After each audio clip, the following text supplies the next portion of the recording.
आप सभी का स्वागत करता हूं, अभिनंदन करता हूं। आप सभी प्यारे छात्र छात्राओं का जो है स्वागत करता हूं, अभिनंदन करता हूं, इस्तकबाल करता हूं आप सभी का। आप सभी के खूबसूरत से परिवार आईएएस विद अरिहंत पर। तो हेलो स्टूडेंट्स, एक बार हम फिर से जुड़ चुके हैं आप लोगों के बीच अरिहंत पब्लिकेशन के द्वारा चलाई जाने वाली आईएएस पीसीएस की बेहद खूबसूरत सीरीज जिसका नाम है प्रीलिम्स पॉसिबल। चलिएगा, तो जैसा कि आप सभी को मालूम है कि इस सीरीज में आपको आईएएस और पीसीएस से रिलेटेड जो है थ्योरी प्लस एमसीक्यू दोनों जो है चैप्टर वाइज जो है और टॉपिक वाइज जो है कवर कराया जाएगा। ठीक। और अगर आपको इस सीरीज की तमाम क्लासों की पीडीएफ चाहिए तो आप हमारी ये बुक जो है परचेज कर सकते हैं। ठीक, जिसका नाम है प्रीलिम्स पॉसिबल आईएएस एवं पीसीएस 250 प्लस सॉल्व भारतीय राज्य व्यवस्था नाम से जो है बुक है, इसे आप परचेज कर सकते हैं। और ध्यान रखिएगा, ऊपर अरिहंत लिखा होना आवश्यक है। ठीक, क्योंकि आजकल जो है कॉपी करना जो है वो जल्दी जो है चालू हो जाती हैं चीजें। ठीक, चलिएगा। तो कल हमने आपको जो है ईस्ट इंडिया कंपनी के अंतर्गत पारित जितने भी अधिनियम थे वो पढ़ा दिए थे बच्चे। और यहाँ तक जो हमने आपको जो है कंप्लीट करा दिए थे। फिर इसके बाद हमने जो है प्रैक्टिस सीरीज जो है चालू की थी, और उस प्रैक्टिस सीरीज में हमने आपको जो है कई क्वेश्चन जो है वो कंप्लीट करा दिए थे। ठीक, चलिएगा, तो अब हम जो है वहाँ से आगे बढ़ते हैं जहाँ हमने, हाँ, तो ये क्वेश्चन नंबर 3 जो है हमने आपको होमवर्क दिया था। क्या दिया था? होमवर्क, जिसका आंसर आपको करना था और आपको कमेंट सेक्शन में मेंशन करना था। मैंने कमेंट बॉक्स को देखा, एक कमेंट के अलावा आप में से किसी भी छात्र का जो है कमेंट नहीं आया। मुझे लगता है कि शायद आप लोगों ने शुरुआती क्लास तो देखी मगर उस क्लास को अंत तक नहीं देखा आपने। शायद आप लोगों ने अंत तक देखा होता तो आप लोगों के कमेंट जो है काफ़ी मुझे देखने को मिलते। तो बेटा, जब भी किसी टीचर को फॉलो करो तो उसकी क्लास को ना पूरा पढ़ो। ठीक, क्योंकि आधा अधूरा ज्ञान जो है बहुत खतरनाक होता है। ठीक, चलिए, तो आज की क्लास का ये होमवर्क जो था कल की क्लास का, पहले उसे कंप्लीट करेंगे, देन उसके बाद जो है आगे मूव ऑन करेंगे। ठीक, तो कल क्वेश्चन पूछा था मैंने आपसे, बोर्ड ऑफ कंट्रोल की स्थापना किस अधिनियम के अंतर्गत की गई थी? और ये क्वेश्चन जो है आपका यूपी पीसीएस मेंस 2015 में जो है पूछा गया है बच्चे। और ऑप्शन है रेगुलेटिंग एक्ट 1773, सेटलमेंट अधिनियम 1781, चार्टर अधिनियम 1830, पिट्स इंडिया एक्ट 1784। चलिएगा, फटाफट से आंसर कीजिएगा और बताइएगा मेरे बच्चे इसका राइट आंसर क्या होगा। ठीक, चलिएगा, फटाफट से आंसर कीजिएगा और बताइएगा इस क्वेश्चन का राइट आंसर क्या होगा।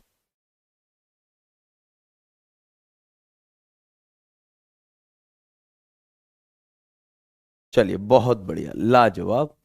इसी प्रकार जो है आंसर करते रहें और बताते रहें कि इस क्वेश्चन का जो है राइट आंसर क्या होगा। प्यारे बच्चे, इस क्वेश्चन का राइट आंसर हो जाएगा पिट्स इंडिया एक्ट 1784। क्या हो जाएगा? Pitt's India act 1784। ठीक, आइएगा थोड़ा सा इसका एक्सप्लेनेशन देख लेते हैं। एक्सप्लेनेशन में कहा गया है, पहले तो आपको आंसर बताया गया है option D, board of control अर्थात नियंत्रक मंडल की स्थापना पिट्स इंडिया एक्ट 1784 के अंतर्गत जो है की गई थी। ठीक, इस एक्ट के माध्यम से कंपनी के व्यापारिक एवं राजनीतिक कार्यों को अलग किया गया था। ठीक, अब यहां पर जिस कंपनी की बात हो रही है उस कंपनी का नाम है ईस्ट इंडिया कंपनी। ठीक, तो ये ईस्ट इंडिया कंपनी जो है सभी कार्य कर रही थी भारत में। तो इस एक्ट के द्वारा इसके सभी कार्यों को जो है दो कैटेगरी में जो है डिवाइड कर दिया गया। एक व्यापारिक कार्य, दूसरा राजनीतिक कार्य।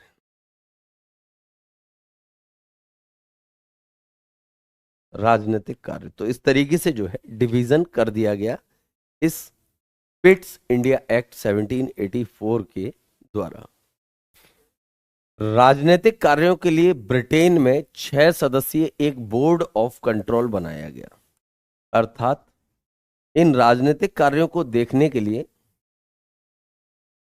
Board of control, board of control जो है बनाया गया, ठीक, जिसका कार्य सैनिक, असैनिक व राजस्व संबंधी मामलों को नियंत्रण एवं पर्यवेक्षण करना था। इसके अलावा बोर्ड ऑफ कंट्रोल की अनुमति के बिना गवर्नर जनरल किसी भी देशी रियासत या शासक के साथ युद्ध या सहायता देने का अधिकार नहीं रखता था। इसके 6 सदस्यों की अगर हम बात करें तो एक ब्रिटेन में अर्थ मंत्री, दूसरा विदेश सचिव और 4 अन्य सम्राट के प्रिवी काउंसिल के सदस्य चुने जाते थे। इस बोर्ड ऑफ कंट्रोल में जो 6 सदस्य रखे गए, वो 6 सदस्य कहाँ कहाँ से आने थे, ये चीज जो है यहाँ पर बताई गई है, ठीक। और ऐसे ही खूबसूरत क्वेश्चन का कलेक्शन और इतना डीप एक्सप्लेनेशन अगर आपको चाहिए तो आप अरिहंत पब्लिकेशन की इस बुक को खरीद सकते हैं, जिसका नाम है प्रीलिम्स पॉसिबल आईएएस एवं पीसीएस, ठीक, जिसमें आपको सॉल्व जो है पेपर जो है मिलते हैं। और इसकी खासियत ये है कि ये चैप्टर वाइज और टॉपिक वाइज है। और सबसे बेहतरीन चीज कि यहाँ पर आपको 1990 से 1990 से और 2023 तक के जितने भी क्वेश्चन आपके एग्जाम में पूछे गए हैं, उन सभी का जो है कंपाइलेशन जो है आपको यहाँ पर जो है देखने को मिलने वाला है। चलिएगा, नेक्स्ट क्वेश्चन है आपकी स्क्रीन पर, निम्नलिखित में से किस अधिनियम द्वारा ब्रिटिश ईस्ट इंडिया कंपनी का भारत में व्यापारिक एकाधिकार समाप्त कर दिया गया? और ये चीज हमने आपको बताई भी थी, ठीक, जिस दिन कल जब हमने आपको थ्योरी पढ़ाई थी तब हमने आपको बताया भी था। ऑप्शन है 1793 का चार्टर एक्ट, ऑप्शन बी 1813 का जो है चार्टर एक्ट, 1833 का चार्टर एक्ट, 1853 का चार्टर एक्ट, ठीक। चलिएगा, तो फटाफट से आंसर कीजिएगा और बताइएगा इस क्वेश्चन का राइट आंसर क्या होगा। तो बच्चे इस क्वेश्चन का राइट आंसर हो जाएगा, क्या हो जाएगा, 1813 का जो है चार्टर एक्ट जो है इसका राइट आंसर हो जाएगा। आइएगा इसके एक्सप्लेनेशन की तरफ चलते हैं, ठीक। एक्सप्लेनेशन में कहा गया 1813 के चार्टर एक्ट द्वारा ब्रिटिश ईस्ट इंडिया कंपनी का भारत में व्यापारिक एकाधिकार समाप्त कर दिया गया, ठीक है। क्या कर दिया गया? व्यापारिक एकाधिकार समाप्त कर दिया गया। अब यहां पर ये जो आपको व्यापारिक एकाधिकार देखने को मिल रहा है, ठीक, ये किसका समाप्त किया जा रहा है? ब्रिटिश ईस्ट इंडिया कंपनी का समाप्त किया जा रहा है। और आपको बता दें कि 1600 ईस्वी में ब्रिटिश ईस्ट इंडिया कंपनी को जब इस्टेब्लिश किया गया था तो उस समय ब्रिटेन की महारानी, ब्रिटेन की महारानी ने इस कंपनी को 15 वर्षों का एकाधिकार दिया था। और ये 15 वर्षों का जो एकाधिकार था, ये समय समय पर बढ़ाया जाता रहा, अर्थात एक्सटेंशन जो है इसका होता रहा, ठीक। और फाइनली इसे जो है कब समाप्त कर दिया गया? 1813 में, ठीक। यही बात जो है कुछ कुछ नीचे लिखी हुई है, आइएगा देखते हैं। सॉरी बच्चा। ईस्ट इंडिया कंपनी की स्थापना 1600 ईस्वी में हुई थी। कंपनी का एकमात्र उद्देश्य भारतीय व्यापार से धन कमाना था। ईस्ट इंडिया कंपनी की बढ़ती असंतोषजनक गतिविधियों को देखकर ही ब्रिटिश सरकार द्वारा इस चार्टर एक्ट के अंतर्गत भारत में कंपनी का व्यापारिक एकाधिकार समाप्त कर दिया गया। लेकिन ये यहां से बहुत ज्यादा जो है इंपॉर्टेंट पॉइंट है, लेकिन चाय एवं चीनी के व्यापार पर कंपनी का व्यापारिक एकाधिकार बना रहा। ठीक, तो एकाधिकार समाप्त किया जा रहा है किसको छोड़ करके? चाय और चीन के व्यापार को छोड़कर, चाय और चीन के व्यापार को छोड़कर। क्लियर? चलिए नेक्स्ट पॉइंट है 1830 का चार्टर एक्ट पारित होने के पश्चात ब्रिटिश संसद द्वारा कंपनी के आगामी 20 वर्षों के लिए भारत के साथ व्यापार करने की आज्ञा दी गई। कहने का मतलब ये चाय और चीनी का, ठीक, चीन के साथ जो व्यापार है उसके लिए जो है 20 वर्ष के लिए जो है एक्सटेंशन जो है और मिल गया है। व्यापारिक एकाधिकार समाप्त हुआ, परंतु चाय और चीनी के व्यापार के लिए जो है 20 वर्षों की जो है अनुमति और मिली। ठीक, क्लियर है? यहां तक अगर आपको कोई चीज जो समझ में ना आई हो बच्चा, तो आप हमसे जो है कमेंट करके जो है पूछ सकते हैं। क्लियर? यहां तक कोई दिक्कत, कोई ऐसी चीज जो आपको ना समझ में आई हो तो आप हमसे पूछ सकते हैं। क्लियर? चलिए फटाफट से हमें कमेंट करके बताइए कि आपको यहां तक सारी चीजें क्लियर हैं या नहीं। बहुत बढ़िया, लाजवाब। इसी प्रकार जो है आप लोग जो है आंसर करते रहिए और बताते रहिए कमेंट करके। बहुत बढ़िया, आइएगा आगे लेकर के चले बच्चा। चलिए अगला क्वेश्चन है आपकी स्क्रीन पर। चार्टर एक्ट 1813 के संबंध में निम्नलिखित कथनों पर विचार कीजिए। कहने का मतलब यह है, जो आपने चार्टर एक्ट 1813 पढ़ा था उससे रिलेटेड यहां पर 4 पॉइंट दिए गए हैं और आपको बताना है कि इन 3 पॉइंटों में से फर्स्ट और थर्ड, सेकंड और थर्ड, या फर्स्ट सेकंड थर्ड, ठीक, कौन सा सही है ये आपको बताना है। आइएगा एक बार इन ऑप्शन को जो है स्पीडली जो है पढ़ने का प्रयास करते हैं। इसने भारत में ईस्ट इंडिया कंपनी के व्यापार एकाधिपत्य को चाय के व्यापार और चीन के साथ व्यापार को छोड़कर समाप्त कर दिया।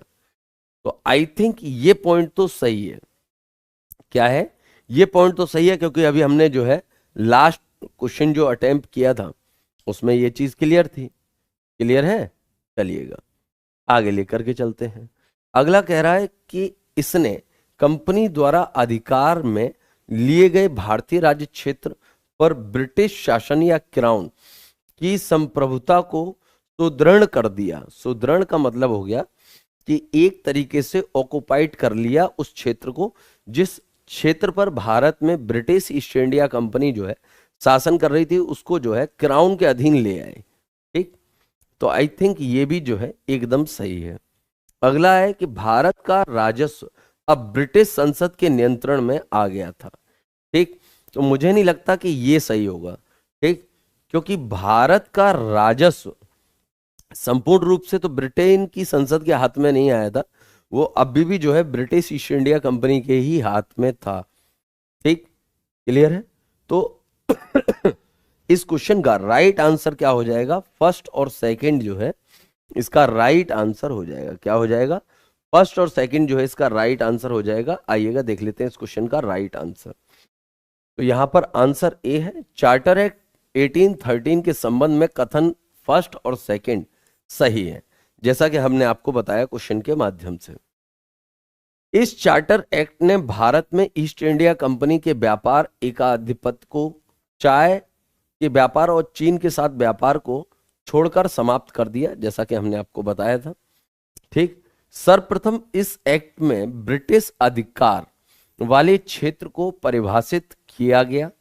कंपनी द्वारा अधिकार में लिए गए भारतीय राज्य क्षेत्रों पर ब्रिटिश राज्य की संप्रभुता को और अधिक सुदृढ़ कर दिया गया। ठीक, कहने का मतलब जो क्षेत्र भारत में ब्रिटिश ईस्ट इंडिया कंपनी ने भारत में जिन सॉरी बच्चा, जिन राज्यों पर विजय प्राप्त की थी, उन राज्यों पर ठीक क्राउन का आधिपत्य स्थापित किया गया, मगर ये डायरेक्ट नहीं किया गया। क्राउन का आधिपत्य इन राज्यों पर डायरेक्ट नहीं किया गया, इस ब्रिटिश ईस्ट इंडिया कंपनी के ऊपर किया गया। तो इस तरीके से प्रोसेस है। ठीक, कहने का मतलब ब्रिटिश ईस्ट इंडिया कंपनी के पास जो भारत में क्या है, राज्य, अब उन पर जो है ब्रिटेन के क्राउन का या फिर ब्रिटेन के राजा का या फिर ब्रिटेन की सरकार का क्या हो गया, आधिपत्य हो गया या फिर संप्रभुता जो है हो गई। ठीक, अगला पॉइंट, 1813 के चार्टर एक्ट द्वारा कलकत्ता, बंबई और मद्रास प्रेसिडेंसी द्वारा निर्मित विधियों का ब्रिटिश संसद द्वारा अनुमोदन अनिवार्य कर दिया गया। कहने का मतलब भारत में जो कलकत्ता उनका प्रांत था, बंबई और मद्रास जो उनकी प्रेसिडेंसी थी, उन प्रेसिडेंसी के गवर्नर को रूल बनाने का राइट दिया गया, परंतु वो रूल अप्रूवल कहां से होंगे, ब्रिटेन की संसद से जो है अप्रूवल होंगे ही होंगे। क्लियर, चलेगा। अब यहां पर ये तक बताया गया है कि थर्ड ऑप्शन जो है गलत है, और क्यों गलत है आइएगा। कथन 3 जो है सही नहीं है, क्योंकि भारत का राजस्व चार्टर एक्ट 1813 के द्वारा नहीं बल्कि 1858 के भारत शासन अधिनियम द्वारा ब्रिटिश संसद के अधीन लाया गया था। ठीक, और ये वही अधिनियम है जो 1857 के विद्रोह के बाद, क्या 1857 के विद्रोह के बाद जो है भारत में जो है लागू किया गया था। क्लियर, यहां तक कोई दिक्कत। और इसी के द्वारा जो है भारत में ब्रिटिश ईस्ट इंडिया कंपनी के शासन को समाप्त करके ब्रिटिश क्राउन का शासन जो है बच्चा लाया गया था। ठीक, तो आप ये देखिएगा क्वेश्चन, प्रीवियस ईयर, एक्सप्लेनेशन, सही आंसर और उसके बारे में, और इवन जो आपका ऑप्शन गलत है उसके बारे में भी इस बुक में कितने खूबसूरत अंदाज से जो है बताया गया है। तो ये आपके इस बार प्रीलिम्स में जो है रामबाण जो है सिद्ध होने वाली है प्यारे बच्चे। तो आज ही अपने नज़दीकी बुक स्टोर से जाकर के आप परचेज कर सकते हैं प्रीलिम्स पॉसिबल, ठीक, आईएएस एवं पीसीएस की ये रेड कलर की अरिहंत की बुक। ठीक, चलिएगा लेकर के चलना चाहूंगा अगले क्वेश्चन की ओर। अगला क्वेश्चन है प्यारे बच्चे, चार्टर एक्ट 1813 के संदर्भ में क्या सही नहीं है, अर्थात क्या चीज गलत है जो आपको पता होनी चाहिए। ठीक, तो इसके लिए जो है हमें सारे पॉइंट जो है पढ़ने पड़ेंगे। तो पहला पॉइंट कह रहा है इस एक्ट ने ईसाई मिशनरियों को भारत आकर प्रभुत्व करने की अनुमति दी, अर्थात इसका मतलब यह है कि ईसाई धर्म, क्या ईसाई धर्म का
तो प्यारे बच्चे ऑप्शन ए क्या कह रहा है, इस एक्ट ने ईसाई मिशनरियों को भारत में आकर प्रभुत्व करने की जो है अनुमति दी। इसका मतलब यह है कि ईसाई धर्म का प्रचार प्रसार करने की अनुमति दी गई। तो ये ऑप्शन सही है। ठीक। सेकंड कह रहा है इसने ब्रिटिश ईस्ट इंडिया शासित क्षेत्रों पर ब्रिटेन के राजा कहें या क्राउन कहें, बात एक ही है, कि प्रभुत्ता को स्थापित किया। ये भी सही है। इस एक्ट ने चाय के व्यापार सहित ईस्ट इंडिया कंपनी के एकाधिकार व्यापार को समाप्त कर दिया। ठीक। तो यहां पर ईस्ट इंडिया कंपनी के यहां पर ना व्यापार जो है आप आगे लगा लीजिएगा, व्यापारिक एकाधिकार को समाप्त कर दिया। ठीक। क्लियर है। तो ये गलत हो जाएगा। क्यों? क्योंकि इस एक्ट में चाय और चीन ये दो व्यापारों को छोड़ा गया था। ठीक। इन दो व्यापारों को छोड़ करके जो है ठीक एकाधिकार को समाप्त किया गया था। ठीक। उपरोक्त में से कोई नहीं इसलिए नहीं होगा क्योंकि सी गलत है। ठीक। और हमसे इस क्वेश्चन में गलत ही पूछा था, इसलिए इस क्वेश्चन का राइट आंसर क्या हो जाएगा? ऑप्शन सी जो है इसका राइट आंसर हो जाएगा। आइएगा देख लेते हैं। ठीक। देखिए option C right answer. Charter act 1830 के संदर्भ में विकल्प सी सही है। क्यों सही है देखिएगा, क्योंकि चार्टर एक्ट 1830 के अंतर्गत चाय के व्यापार सहित कंपनी का चीन के साथ व्यापार का एकाधिकार बना रहा था, जबकि चार्टर एक्ट 1830 के संबंध में अन्य तीनों कथन जो है सही है। ठीक। तो जो तीन कथन है ठीक वो सही है। ठीक। क्लियर है। तो यहां पर प्यारे बच्चे 3 नहीं होगा, 2 होगा। क्या होगा? 2 कथन होंगे। क्यों? क्योंकि यहां पर 2 कथन है, ए और बी। डी वाला जो है कथन नहीं है। ठीक। कथन क्या? उपरोक्त में से कोई नहीं, तो ये कथन नहीं कहलाएगा ना। ठीक। चलिएगा आइएगा लेकर के चलते हैं अगले क्वेश्चन की ओर। अगला क्वेश्चन है निम्नलिखित में से किनसे भारत में अंग्रेजी शिक्षा की नींव पड़ी थी? कहने का मतलब भारत में अंग्रेजी शिक्षा कहें या वेस्टर्न एजुकेशन कहें या हम पाश्चात्य शिक्षा कहें। क्या कहें? पाश्चात्य शिक्षा कहें की नींव जो है इस एक्ट के द्वारा जो है डली थी। फर्स्ट 1813 का charter act, second general committee of public instruction 1823 और थर्ड वाचविद एवं आंग्लविद विवाद। ठीक। तो आपको बताना है कि इसका राइट आंसर क्या होगा। केवल सेकंड, फर्स्ट और थर्ड और फर्स्ट सेकंड थर्ड। तो प्यारे बच्चे मैं आपको बता दूं कि इसका राइट आंसर ना तीनों ऑप्शन होंगे। क्या होंगे? तीनों ऑप्शन जो है इसका राइट आंसर होंगे। ठीक। आइएगा इसके एक्सप्लेनेशन की तरफ चलते हैं और यहां पर आप एक्सप्लेनेशन में देख भी रहे होंगे कि इसका राइट आंसर क्या है? Option T. ठीक। इसमें क्या कहा गया है देखिएगा।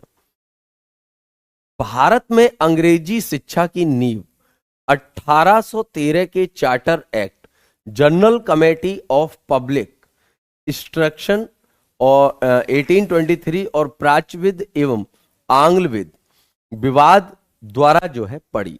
अब ये प्राच्यविद और आंग्लविद आपको समझ में ना आ रहा हो तो मैं आपको बता दूं कि कुछ लोगों का वर्ग ऐसा था जो ये चाहते थे कि प्राचीन परंपरा से जिस भाषा में भारत में शिक्षा दी जाती रही है उसी भाषा में जो है शिक्षा दी जाए।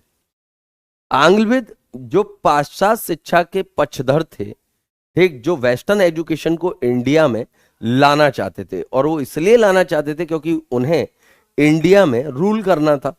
तो उन्हें ऐसे इंडियन तैयार करने थे जो दिखने में तो इंडियन हो मगर सोच से, लैंग्वेज से, ठीक, और सपोर्ट से जो है अंग्रेजों के लिए जो है हेल्पफुल हो।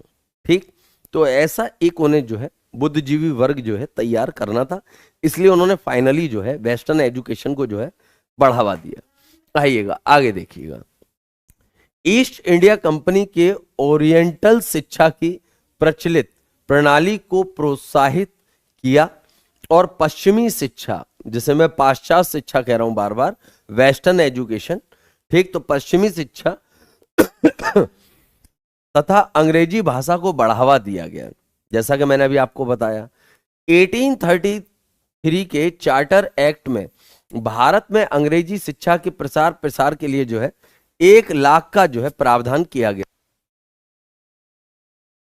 1 लाख का जो है प्रावधान किया गया। ठीक, जैसा कि हमने कल थ्योरी में पढ़ा भी था। आगे नेक्स्ट पॉइंट क्या कह रहा है, general committee of public instruction का गठन 1823 ईस्वी में किया गया था। इसकी जिम्मेदारी शिक्षा हेतु 1 लाख अनुदान देने की थी। 10 यूरोपीय सदस्यों वाली इस कमेटी के अध्यक्ष लॉर्ड मैकाले थे। तो अध्यक्ष भी जो है उतने ही महत्वपूर्ण हो जाते हैं बच्चा, जितना महत्वपूर्ण जो है ये कमेटी है। क्या है, ये कमेटी जितनी महत्वपूर्ण है उतना ही इस कमेटी के जो है अध्यक्ष जो है महत्वपूर्ण हो जाते हैं। क्लियर, आई होप आपको यहां तक जो है चीजें जो है समझ में आ रही होंगी। आइएगा आगे लेकर के चलते हैं। Next point, governor general Lord William Bentinck के समय में 7 मार्च 1835 को शिक्षा संबंधी लॉर्ड मैकाले के प्रस्ताव को स्वीकृत कर भारत में अंग्रेजी को उच्च शिक्षा का माध्यम मान लिया गया। कहने का मतलब वेस्टर्न एजुकेशन को या फिर इंग्लिश को जो है प्रमोट किया जा रहा था बड़े ही उच्च स्तर पर। ठीक, आगे भारत में आंग्ल शिक्षा के समर्थकों के नेता, ठीक, ट्रेवेलियम तथा राजा राम मोहन राय थे, जबकि प्राच्य शिक्षा के समर्थकों के नेता जो है H.T. प्रिंसेप थे। ठीक, और यहां पर उस चर्चा की बात की जा रही है जिसका नाम आपने यहां पढ़ा था, प्राच्यविद एवं आंग्लविद विवाद। ठीक, जो डिस्प्यूट था उसके बारे में यहां पर जो है आपको बताया जा रहा है। क्लियर, चलिएगा। ट्रेवेलियम एवं अन्य आंग्ल भाषा के समर्थकों का मानना था कि भारत में वैज्ञानिक ज्ञान का संचार अंग्रेजी माध्यम से किया जा सकता है, जबकि प्राच्य शिक्षा के समर्थक प्रिंसेप भारत में वैज्ञानिक ज्ञान का प्रचार स्थानीय भाषा में करना चाहते थे। क्लियर है, चलिएगा। आई होप आपको ये चीज जो है समझ में आ गई होगी। तो एक पक्ष ऐसा था जो भारत की लोकल लैंग्वेज में जो है, ठीक, भारत के लोगों को जो है दूर तक ले जाना चाहता था, और एक वो वर्ग था जो अंग्रेजी को माध्यम बना करके जो है भारत के लोगों को ऊंचाइयों तक ले जाना चाहता था, ऐसा इनका कहना था। क्योंकि अंग्रेजों की कहनी, कथनी और करनी में बहुत बड़ा डिफरेंस देखा गया है हिस्ट्री में स्पेशली।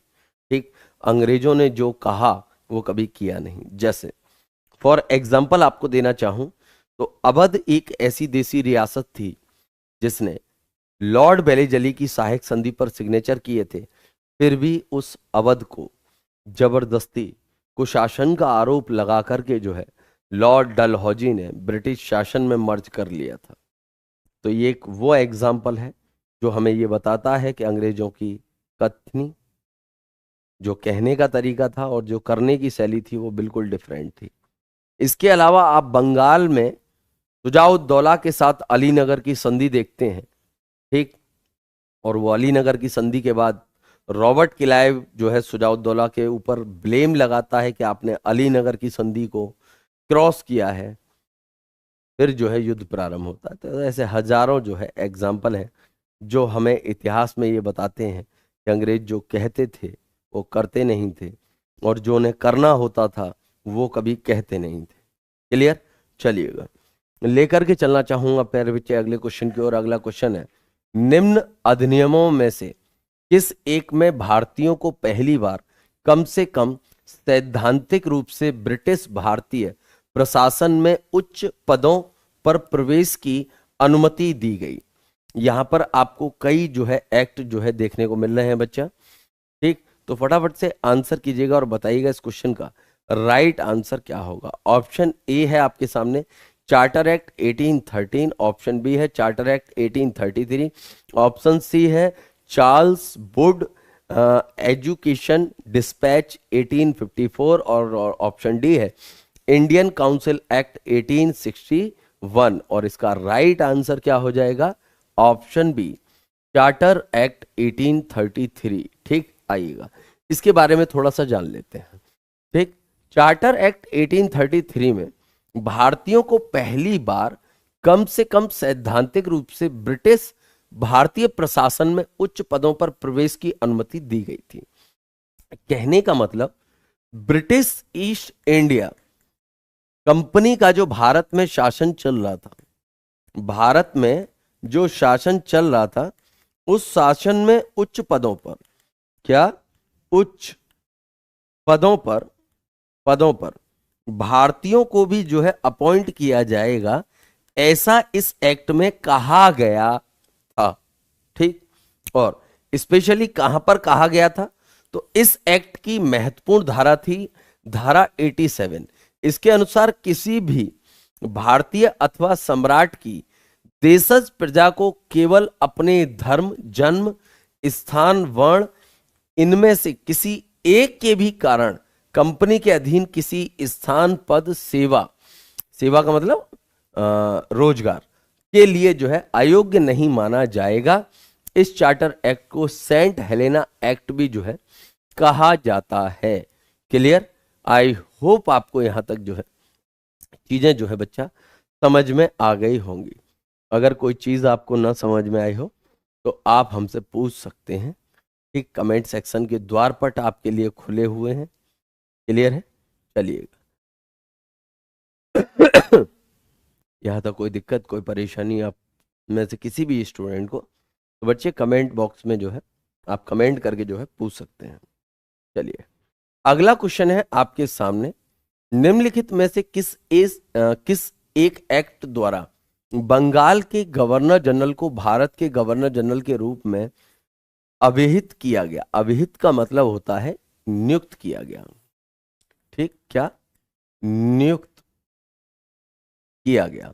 और ये क्वेश्चन आपका आईएएस प्री 2023 में जो है पूछा गया है। चलिएगा फटाफट से आंसर कीजिएगा और बताइएगा इस क्वेश्चन का राइट आंसर क्या होगा। ऑप्शन आपके सामने कई हैं। रेगुलेटिंग एक्ट है, ठीक, जिसके साथ ईयर नहीं है तो ईयर में लगा देता हूं 1773। ठीक, फिर है आपका पिट्स इंडिया एक्ट, ठीक, और फिर है आपका 1793 का चार्टर एक्ट, फिर है 1833 का चार्टर एक्ट। और इस क्वेश्चन का राइट आंसर क्या होगा?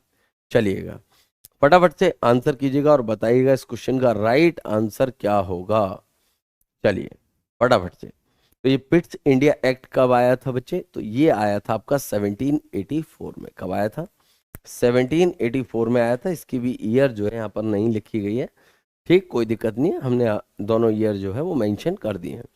चलिएगा आप लोग आंसर करिएगा और बताइएगा इस क्वेश्चन का राइट आंसर क्या होगा। तो बच्चा इस क्वेश्चन का राइट आंसर हो जाएगा ऑप्शन डी, अर्थात 1833 का चार्टर एक्ट। ठीक, वो एक्ट था जिसके द्वारा बंगाल के गवर्नर जनरल को भारत का गवर्नर जनरल जो है अपॉइंट किया गया था। ठीक है, यहां तक कोई दिक्कत, कोई ऐसी चीज जो आपको ना समझ में आई हो पूछ सकते हैं। और भारत का गवर्नर जनरल बनने वाला पहला अंग्रेज कौन था? तो लॉर्ड विलियम बेंटिक। कौन था बच्चे? लॉर्ड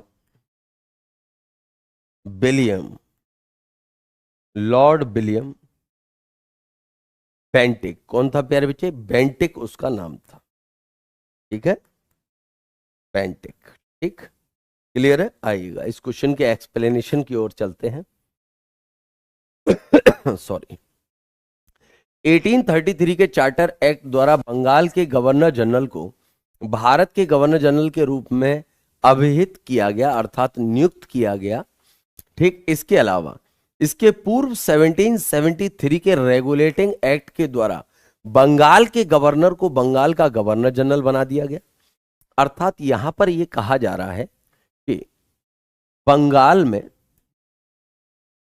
पहले हमें एक गवर्नर देखने को मिलता है, ठीक, फिर हमें बंगाल में ही जो है बंगाल का गवर्नर जनरल देखने को मिलता है। फिर इसके बाद हमें भारत में, ठीक, इस बंगाल के गवर्नर जनरल के स्थान पर जो है भारत का गवर्नर जनरल जो है वो देखने को मिलता है, ठीक। बंगाल के गवर्नर को गवर्नर जनरल बनाया गया 1773 के रेगुलेटिंग एक्ट के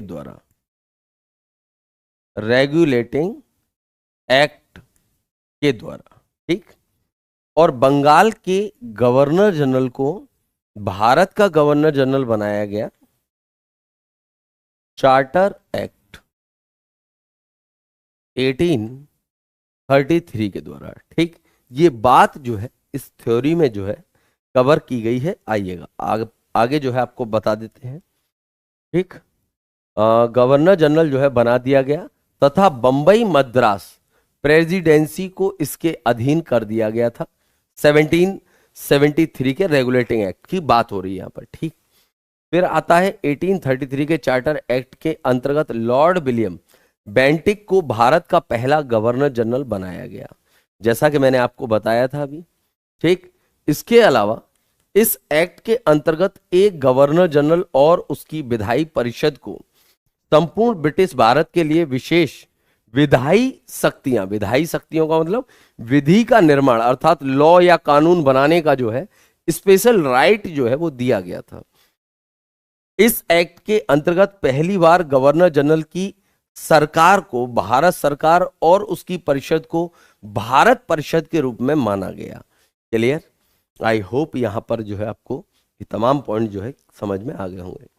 देखिए कितना खूबसूरत आपको जो है एक्सप्लेनेशन जो है इस बुक में मिल रहा है, जिसका नाम है प्रीलिम्स पॉसिबल ISPCS।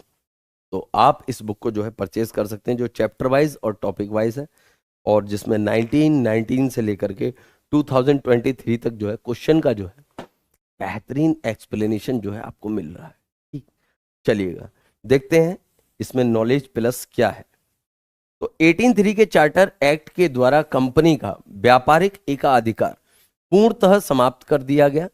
विधिक परामर्श हेतु गवर्नर जनरल की परिषद में विधि सदस्य के रूप में चौथे सदस्य को शामिल किया गया। इसके अंतर्गत बंबई मद्रास की परिषदों की विधि निर्माण की शक्तियों को जो है वापस कर दिया गया। ये मैंने आपको पढ़ाया था कल, जब मैंने आपको थ्योरी पढ़ाई थी तब भी ये मैंने आपको बताया था, और यहाँ पर जो है ये नॉलेज प्लस में जो है बड़ा ही खूबसूरत रूप से जो है डाला गया है। बहुत बढ़िया। चलिए अगला क्वेश्चन है आपके सामने, सूची 1 और सूची 2। देखिए IAS हो चाहे PCS हो, एग्जाम के प्री में आपको इस टाइप के क्वेश्चन की ना एक असीम भरमार जो है आपको देखने को मिलेगी। ठीक, एक असीम भरमार जो है आपको देखने को मिलेगी, क्योंकि अक्सर आजकल का ट्रेंड अगर हम देखें तो IAS PCS के एग्जामों में इसी टाइप के जो है क्वेश्चन जो है पूछे जाते हैं। क्लियर? चलिएगा आइएगा लेकर के चलता हूं इस क्वेश्चन की ओर। ठीक, तो यहां पर कहा गया है कि सूची 1 का सूची 2 के साथ क्या करना है, हमें मैचिंग करनी है और मैचिंग करके बताना है कि इसका राइट आंसर क्या होगा। ठीक, चलिएगा आइएगा सूची 1 और सूची 2 पर जो है नजर डालते हैं। नियंत्रण परिषद की स्थापना। तो नियंत्रण परिषद हम कहां पर देखते हैं बच्चा? तो हम देखते हैं पिट्स इंडिया एक्ट 1784 में, अर्थात ए का कॉम्बिनेशन किसके साथ जाएगा? 2 के साथ जाएगा। ठीक, सर्वोच्च न्यायालय की स्थापना हम नियामक अधिनियम 1773 कहें या रेगुलेटिंग एक्ट 1773 कहें, तो उससे जो है आपको मैचिंग जो है देखने को मिलेगा। ठीक, फिर कहा गया इंग्लिश मिशनरियों को भारत में कार्य करने की अनुमति दी गई। ठीक, तो ये तो एकदम सही है।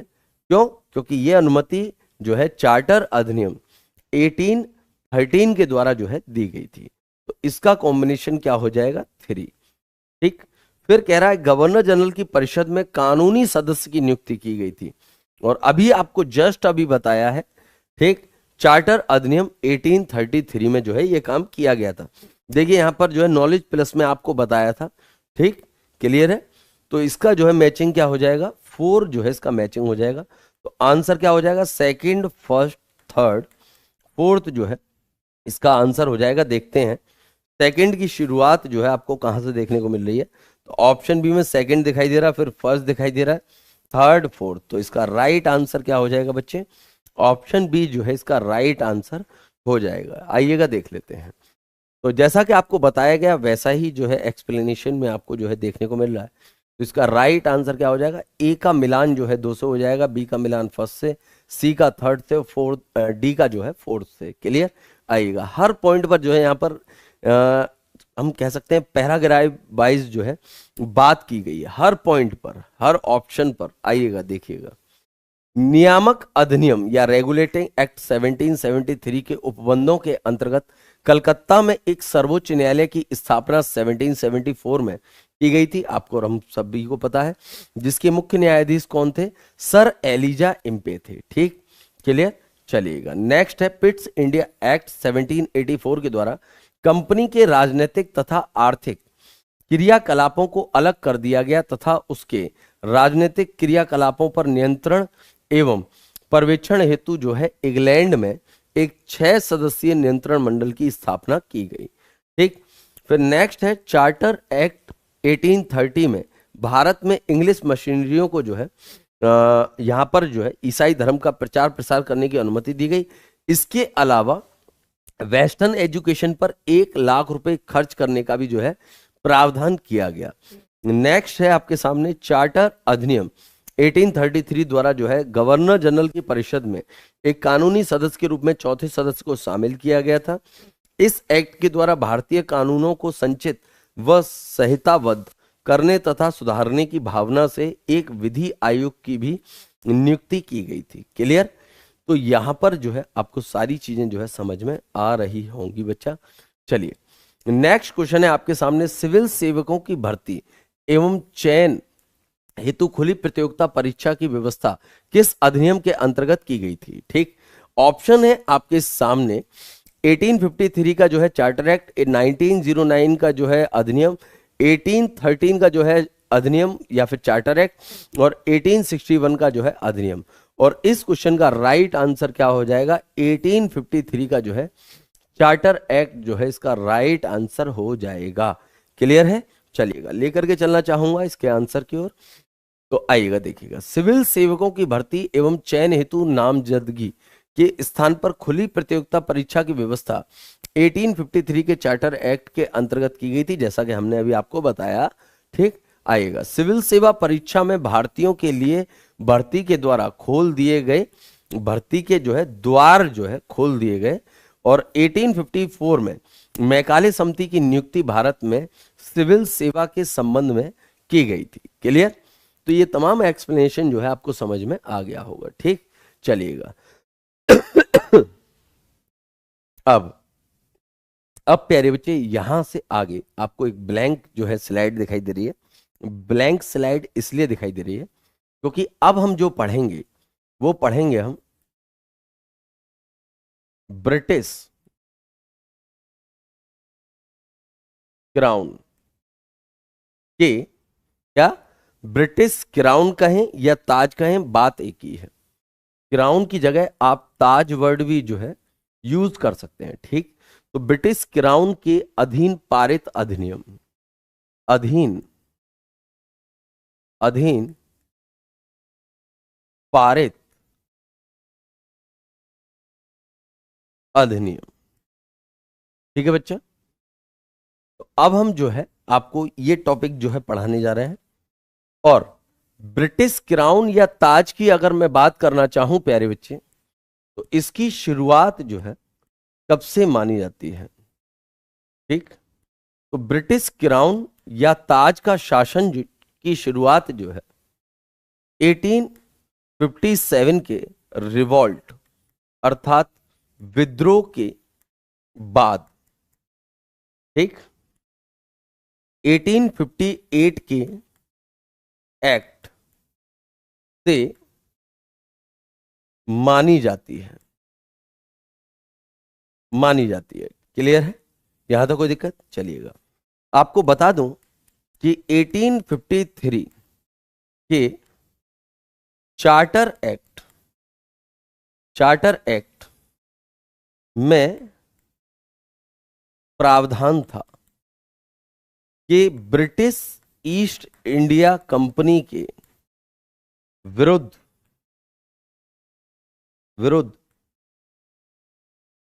विद्रोह होने पर उसके भारत में शासन को समाप्त कर दिया जाएगा। और वो रिवॉल्ट हुआ 1857 में, और फिर 1858 के एक्ट के द्वारा जो है, ठीक, ब्रिटिश ईस्ट इंडिया कंपनी के शासन को समाप्त कर दिया गया और भारत में ब्रिटिश क्राउन के शासन को जो है इंप्लीमेंट जो है कर दिया गया। क्लियर?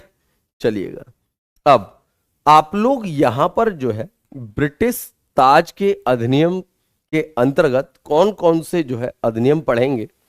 तो भारत शासन अधिनियम 1858, जिससे ब्रिटिश क्राउन की शासन की शुरुआत हुई। फिर भारत परिषद अधिनियम 1861। क्लियर? फिर है भारतीय परिषद अधिनियम 1892। फिर आप पढ़ेंगे भारतीय परिषद अधिनियम 1909। फिर भारत शासन अधिनियम 1919। फिर भारत शासन अधिनियम 1935 और फिर भारतीय स्वतंत्रता अधिनियम 1947। ठीक, तो यहां तक आप पढ़ेंगे। आइएगा सबसे पहले पॉइंट की ओर जो है आपको लेकर के चलते हैं। ठीक, भूमिका हम आपको बता ही चुके हैं। ठीक, दोबारा लगता नहीं है कि हमें बताने की जो है जहमत उठानी पड़ेगी, क्योंकि आप सभी जो है समझदार हैं। ठीक, चलिएगा, देखिए सबसे पहला एक्ट है आपके सामने भारत शासन अधिनियम 1858। इसमें पहला पॉइंट क्या कहा गया है? भारत का शासन महारानी विक्टोरिया के अधीन चला गया। ठीक, क्लियर? क्योंकि उस समय ब्रिटेन की महारानी कौन थी? विक्टोरिया थी, इसलिए उनके हाथ में चला गया। इसके अलावा भारतीय परिषद का गठन किया गया। भारत परिषद का फिर से जो है गठन हमें जो है देखने को मिलता है।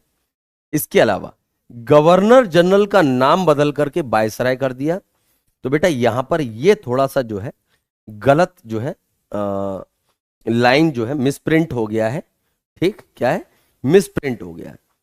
ठीक, क्योंकि गवर्नर जनरल का पद तो समाप्त हुआ ही नहीं था।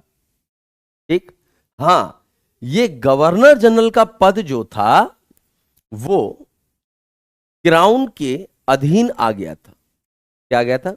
क्राउन के अधीन आने के कारण जो है इसे वायसराय भी कहा जाने लगा। इस पद को वायसराय भी कहा जाने लगा। ठीक, तो ये चीज ध्यान रखिएगा, गवर्नर जनरल का पद जो है समाप्त नहीं हुआ था। ठीक, ना ही उसका नाम बदला गया था, एक और अन्य नाम जो है दिया गया था। क्लियर है? क्योंकि भारत का वायसराय जो कहा जाने लगा था, उसे क्यों कहा जाने लगा वायसराय? क्योंकि ब्रिटिश ताज का वो प्रत्यक्ष प्रतिनिधि बन चुका था। तो वायसराय क्यों कहा जा रहा है? क्योंकि ये गवर्नर जनरल जो है, ठीक, अब ये क्या हो चुका है? तो ये जो है ब्रिटिश ताज का जो है प्रत्यक्ष प्रतिनिधि बन गया था। क्या बन गया था? ब्रिटिश ताज का प्रत्यक्ष प्रतिनिधि बन गया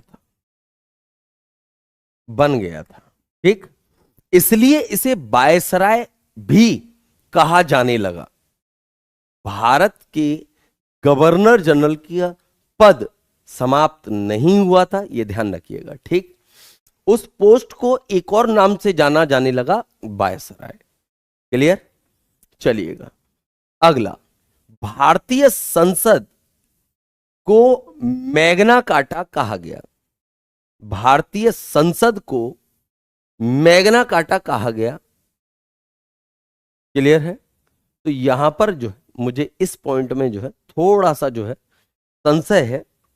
ठीक, क्योंकि जिस समय भारत शासन अधिनियम 1858 आ रहा है उस समय भारतीय संसद थी ही नहीं। उस समय भारतीय संसद थी नहीं, क्योंकि भारतीय संसद की अगर हम बात करें तो बच्चा भारतीय संसद जो है वो 1950 में बनी थी। ठीक, 1950 में बनी थी। ठीक, तो इसलिए इसे भारतीय संसद को मैग्ना कार्टा कहा गया। तो मुझे यहां पर जो है थोड़ा सा संशय है, तो आप इसको जो है लाइन को जो है नोट मत करिएगा। ठीक, इसको जो है थोड़ा सा जो है क्रॉस कर लीजिएगा। ठीक है, चलिएगा। तो ये तमाम चीजें जो है आपने देखी, मगर मैं आपको यहां पर एक चीज और बताना चाहूंगा। ठीक, यहां पर एक पोस्ट और क्रिएट की गई थी जो ब्रिटेन की महारानी विक्टोरिया और भारत के वायसराय के बीच में कड़ी का काम करेगी। ठीक है, देखिए एक पेज जो है सिंपल लेकर के समझाना चाहूंगा आपको।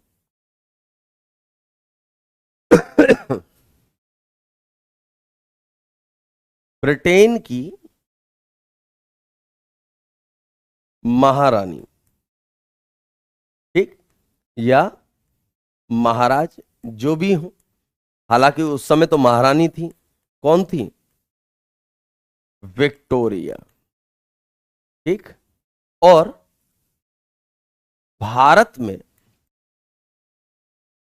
चाहे तो हम उसे गवर्नर जनरल कहें, भारत का गवर्नर जनरल कहें या वायसराय कहें। ठीक, भारत का गवर्नर जनरल कहें या वायसराय कहें, तो इन दोनों के बीच में एक मीडिएटर बनाया गया था। क्या बनाया गया था? एक मीडिएटर बनाया गया था, और उस मीडिएटर को नाम दिया गया था भारत सचिव। क्या नाम दिया गया था? भारत सचिव जो है नाम दिया गया था। ठीक है, क्या नाम दिया था? भारत सचिव। भारत सचिव। तो ये पॉइंट जो है आप लोग जो है ध्यान रखिएगा कि यहां पर जो है भारत सचिव का जो है पद जो है सृजित किया गया था। ठीक, यहां पर मिसिंग है, मगर मैं यहां पर लिख देता हूं भारत सचिव के पद का निर्माण। ठीक है बच्चा, चलिए। इसके अलावा ये जो वायसराय बना था पहला व्यक्ति, उसका नाम था लॉर्ड कैनिंग। क्या नाम था? Lord Canning. क्लियर? चलिएगा। आई होप जो है भारत शासन अधिनियम 1858 जो है कंप्लीट हुआ। ठीक, चलिए अगला एक्ट हम देखेंगे, जिसे आप देखेंगे भारत परिषद अधिनियम 1861। इसमें क्या क्या चीजें जो है की गई थी।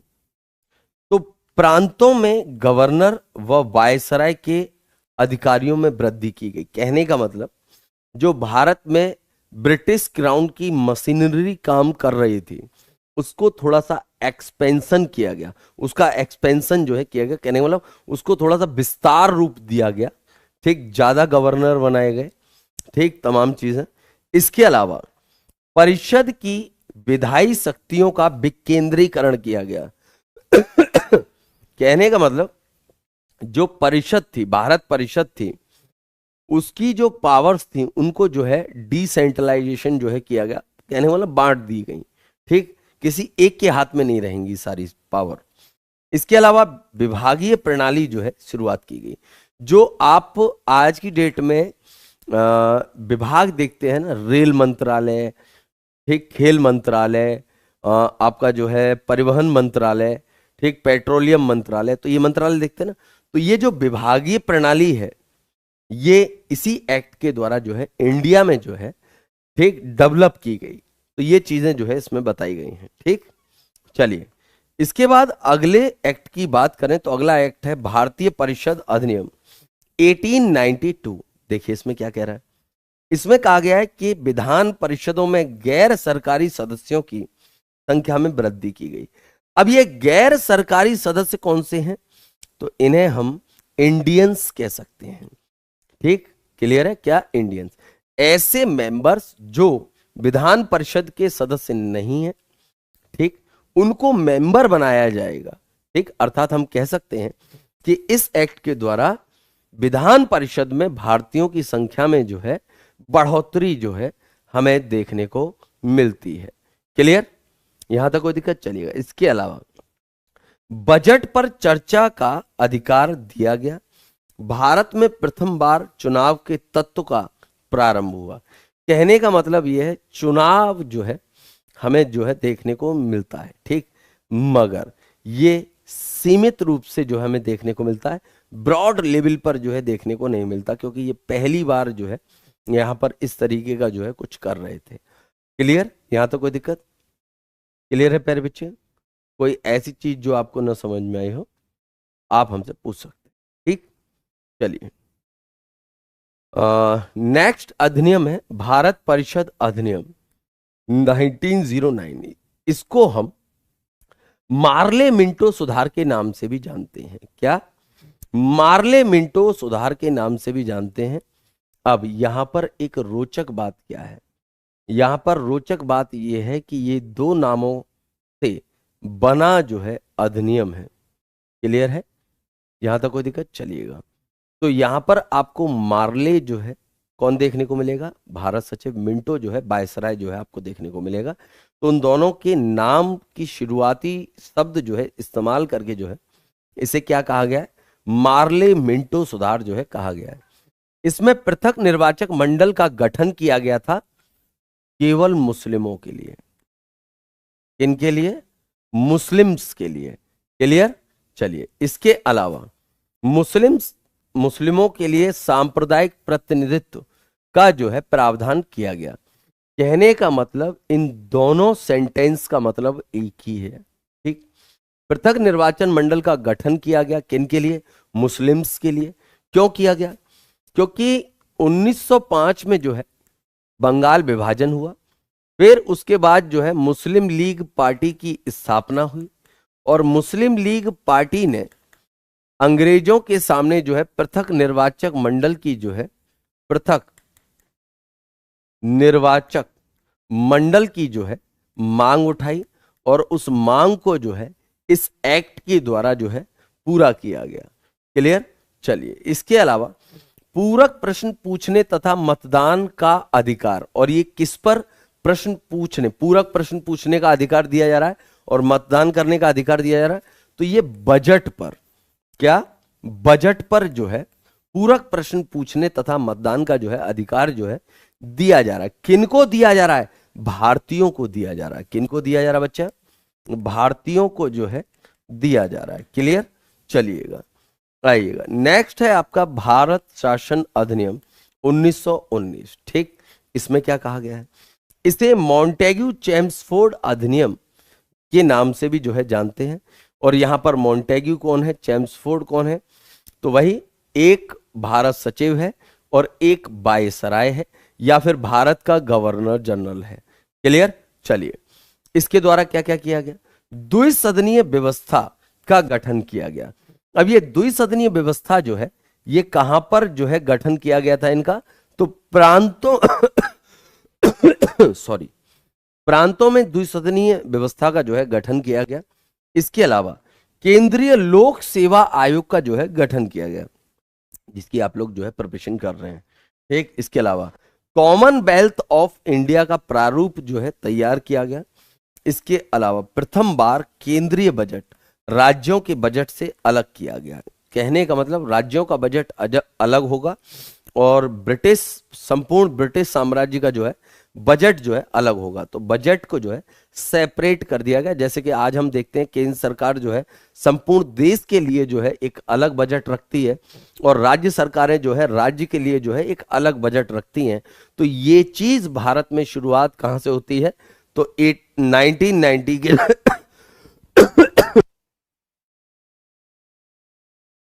सॉरी 1990 के जो है एक्ट के द्वारा जो है होती है। नेक्स्ट, सिखों, भारतीय ईसाइयों, आंग्ल भारतीयों और यूरोपियों के लिए पृथक निर्वाचन के सिद्धांत का जो है विस्तार किया गया। अर्थात जिस निर्वाचक मंडल की स्थापना भारत परिषद अधिनियम 1909 में की गई थी उसको जो है ब्रॉड किया गया और उस पृथक निर्वाचक मंडल में जो है इनको भी जो है शामिल किया गया। क्लियर? आई होप आपको यहां तक जो है चीजें जो है समझ में आ गई होंगी। अगर कोई चीज आपको न समझ में आई हो, ठीक, चलिए अगला है भारत शासन अधिनियम 1935। आपको बता दूं कि इस अधिनियम से भारत की संविधान का 75% एरिया लिया गया है। ठीक, चलिए खैर, पहला पॉइंट, केंद्र में द्वैध शासन की स्थापना की गई। क्या की गई? केंद्र में द्वैध शासन की स्थापना की गई। कैसे? प्रांतों के द्विसदनीय शासन को समाप्त करके केंद्र में द्विसदनीय शासन जो है स्थापित करके। ठीक, तो यहां पर केंद्र में जो द्वैध शासन की स्थापना की जा रही है ये 1919 के एक्ट के द्वारा प्रांतों में लागू किया गया था और इसे समाप्त किया गया 1935 के एक्ट के द्वारा और इसे केंद्र में जो है इंप्लीमेंट कर दिया गया। क्लियर? नेक्स्ट पॉइंट, भारत के केंद्रीकरण की दिशा में एक निर्णायक भूमिका देखने को मिलती है। ठीक, भारत के केंद्रीकरण की दिशा में एक निर्णायक भूमिका। अब ये निर्णायक भूमिका क्या है? निर्णायक भूमिका ये थी कि भारत को इन्होंने जो है एक अखिल भारतीय संघ की स्थापना करने की जो है बात कही थी और इस संघ में कौन कौन शामिल होगा? तो प्रांत शामिल होंगे, इसके अलावा कमिश्नरी जो है शामिल होंगी, इसके अलावा देसी रियासतें जो है शामिल की जाएंगी। तो ये तीनों जो है इसमें जो है शामिल की जाएंगी। ठीक, जिससे जो है भारत में जो है अखिल भारतीय संघ का जो है निर्माण होगा, इस तरीके की बात कही गई थी। नेक्स्ट, संघीय न्यायालय का प्रावधान जो है इसमें किया गया। संपूर्ण ब्रिटिश साम्राज्य के लिए एक ही न्यायालय होगा। ठीक, इसके अलावा भारतीय रिजर्व बैंक की स्थापना का भी जो है प्रावधान इसमें जो है किया गया। क्लियर? आई होप आपको जो है यहां तक जो है तमाम चीजें जो है समझ में आ गई होंगी। अगर कोई चीज जो आपको न समझ में आई हो तो आप हमसे पूछ सकते हैं। ठीक, यहां पर मैं आपको बता दूं कि इस संघीय न्यायालय को कब स्टेब्लिश किया गया था? तो 1937 में जो है इसे जो है स्थापित किया गया था। ठीक, प्रोविजन 1935 के एक्ट में था मगर उसे स्टेब्लिश जो किया गया वो 1937 में जो है स्टेब्लिश जो है किया गया था। ठीक, और इसी एक्ट के द्वारा जो है बर्मा को भारत से अलग किया गया था। क्या? बर्मा को भारत से अलग अलग किया गया था। क्लियर है? यहां तक कोई दिक्कत, कोई ऐसी चीज जो आपको न समझ आए तो आप हमसे पूछ सकते। ठीक, क्लियर है? चलिएगा, इसके अलावा नेक्स्ट आता है भारतीय स्वतंत्रता अधिनियम 1947। भारत व पाकिस्तान नामक दो स्वतंत्र डोमिनियन जो है देशों की जो है स्थापना की गई या राज्यों की जो है स्थापना की गई। ठीक है, क्लियर है? तो ये एक्ट ये था। क्लियर? चलिएगा, अब इसके बाद जो है क्वेश्चन आंसर जो है स्टार्ट होंगे मगर हम आज जो है इस क्लास को जो है यहीं पर जो है समाप्त करना चाहेंगे। क्लियर है बच्चा? क्लियर है? तो यहाँ पर जो है समाप्त करना चाहेंगे, उसकी वजह है आज आपने जो है क्या पढ़ा है, तो आज आपने जो है पूरा का पूरा जो है ब्रिटिश ताज के अधीन पारित जो है अधिनियम पढ़े हैं। इनको आप ढंग से पढ़िए, ठीक समझिएगा, तभी आप जो है इनकी अच्छी तरीके से जो है प्रैक्टिस जो है कर सकते हैं। ठीक, क्लियर है? तो उम्मीद करना चाहूंगा कि आप लोग जो है इसको जो है आज ढंग से पढ़ लेंगे, फिर इस पर बेस्ड जितने भी क्वेश्चन होंगे वो हम जो है कल आपके साथ जो है प्रैक्टिस करेंगे। ठीक, चलिएगा। तो अब हम जो है आप लोगों से जो है विदा लेना चाहेंगे और मिलेंगे हम आपसे सेम टाइम सेम प्लेस पर, अर्थात कल फिर मुलाकात होगी आपसे प्यारे बच्चे डेली शाम 7 बजे। तो मेरे साथ जुड़ना न भूलिएगा। और इसके अलावा जाने से पहले आपको बता देना चाहता हूं कि अगर आप लोगों को इस बार आईएएस प्रीलिम्स और किसी भी स्टेट के पीसीएस में प्रीलिम्स में अगर क्वालिफाई करना है तो आज ही अरिहंत की रेड कलर की ये प्रीलिम्स पॉसिबल सीरीज को जो है परचेज कर लीजिए, क्योंकि ये आपके लिए इस बार जो है रामबाण सिद्ध होने वाली है। ठीक, इसमें कोई डाउट नहीं है, आप डेली क्लास कर रहे हैं, आपको इस चीज का अंदाजा लग चुका होगा। ठीक, अब आप सोच रहे होंगे सर क्या केवल भारतीय राज्य व्यवस्था की ये रेड बुक है? नहीं बच्चे, इसके अलावा ये रेड बुक जो है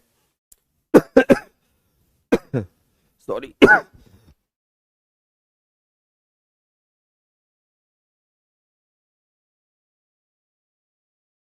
ये रेड बुक जो है आपको जो है बच्चे,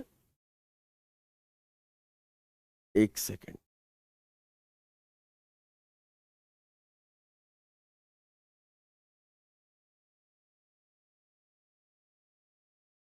ये रेड बुक जो है आपको